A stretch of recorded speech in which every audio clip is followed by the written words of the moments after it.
Ben, la une du Monde, c'est exponentiel, mais ça fait déjà 3 semaines qu'on parle de recrudescence exponentielle du nombre de cas.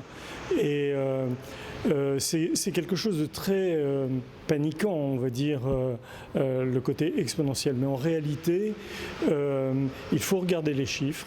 Et les chiffres ne montrent pas ça. Et ne montrent pas que c'est exponentiel.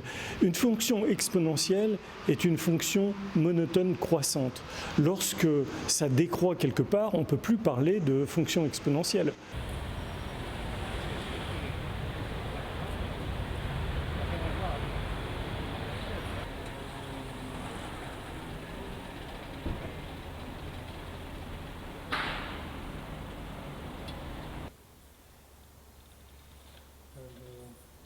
Le fait qu'il n'y ait plus de personnes gravement malades s'explique par la dynamique de l'épidémie elle-même, c'est-à-dire qu'elle a eu son histoire naturelle, comme toutes les épidémies.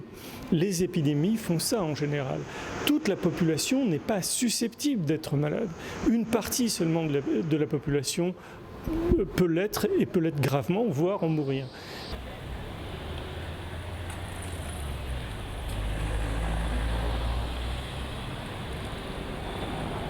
Et on est au même niveau en termes de positivité qu'en pleine vague épidémique, c'est-à-dire au mois d'avril.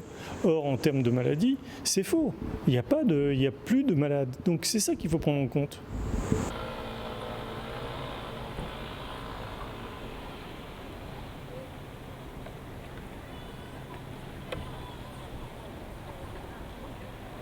Donc, quand il y a très peu de malades, ce n'est plus une épidémie. L'épidémie, c'est quand il y a beaucoup de malades et que ça augmente exponentiellement et que ça touche énormément de gens.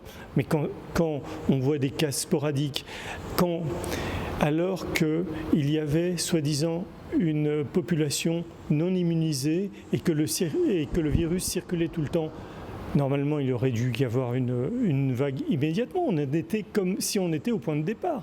C'était tellement infime la partie immunisée. Il n'y a pas eu de deuxième vague. Pourquoi il n'y a pas eu de deuxième vague ? Simplement parce que les gens susceptibles d'attraper cette maladie n'étaient plus là. Ils avaient déjà été malades.